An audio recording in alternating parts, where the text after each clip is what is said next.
Karen thinks my job is not that difficult. This story isn't as big and entertaining as other stories in this subreddit, but it's my first encounter with an entitled parent and I wanted to share it. I started volunteering as an instructor this year. I basically teach little kids science in a fun way. Last week the science festival took place in my city, and who do you think was part of the team? Right, me.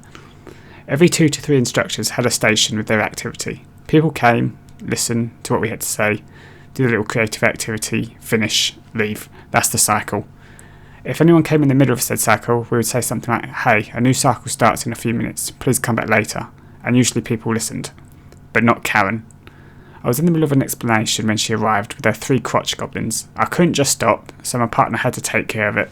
I heard everything. Pete's partner. "Hey, a new cycle starts in a few minutes, please come back later." No.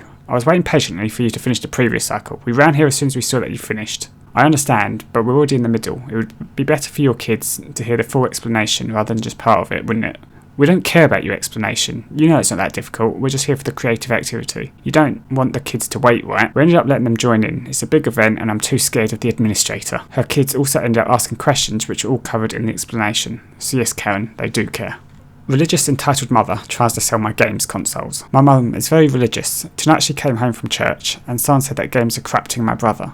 And she came home and said that she's going to take my Xbox and my other consoles and sell them. No, they were all given to me, so she had no right to take them or sell. Also, I'm 18, then tried to guilt trip me. Am I the entitled one or is she? Entitled mother takes my right to be tired. So this entitled mother is actually my own, and it's a pain to live under her roof. Backstory: most of the days she has to work. She arrives super late because she went to have a dinner outside before returning home. Just sometimes she brings food back, but asks me to wait for her to arrive before having dinner so I can help her in case she cooks. Also because just sometimes she brings food, but that's weird to see. Also, this day, I didn't have school, but had to make an assignment, the story. So she arrives late, and I ask if she bought anything. She gives the excuse that everything was closed, even though there's a 24-hour McDonald's in her way there here. Mum, make yourself dinner. After a hard day, making some artwork, an assignment, looking for a job, and studying German, just decided to make a simple sandwich to go to sleep as soon as possible. Why don't you actually cook something? I'm tired and I don't feel like cooking.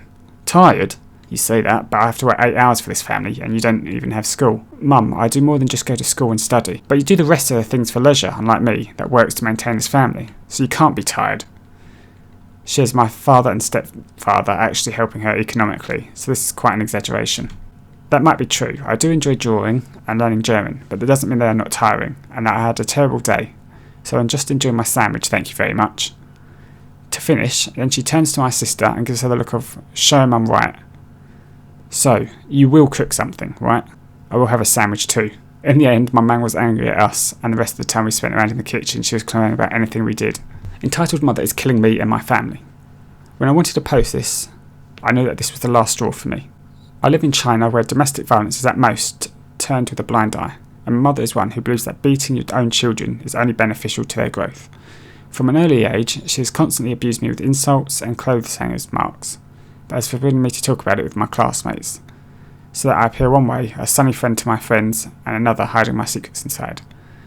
These years have gotten much worse because I wanted to apply for American boarding school.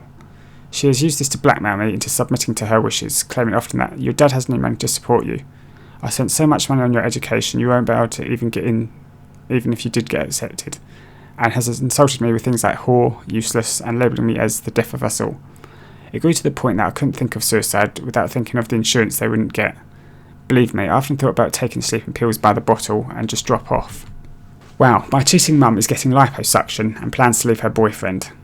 Wow, do I have a story for you? I think I'll start from the beginning. 10 years ago, when I was 11 years old, my mum decides to randomly tell my father that she's leaving him for another man, literally making him pack all of his things and leave my older sister, we'll call her Jess, and I alone with our mum. Soon after, he moves in and is nice but very introverted. I guess the sudden disappearance of our father must have messed my sister and I up bad because we both ended up in rehab over the next years on different occurrences. Her first with a drinking problem as a teen and me as a suicide attempt. Anyways, my mum never cared to show any love for me, so I had it worse than my siblings, who she seemed to care about more. It might be because I held a deep grudge for her making my dad leave us.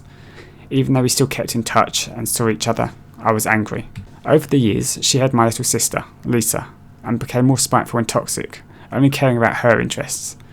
She wouldn't buy Jessie any clothes for high school and wouldn't take us places like doctor appointments when she knew it took months to book another one. She wakes everyone up by screaming at my little daughter, telling her to get up for school, and believe me, it's not a shout, it's full screaming, and my sister has already developed our mum's nasty behaviour. Okay, so flash forward to this year. By now she barely cooks for us, complains about everything, and completely neglects her still boyfriend, Jerry. She screams at him when he tries to talk to her, literally telling him to shut up and go away. And he's so nice. Like, seriously, he put up with so much of her shit, I'm surprised he hasn't lost his mind.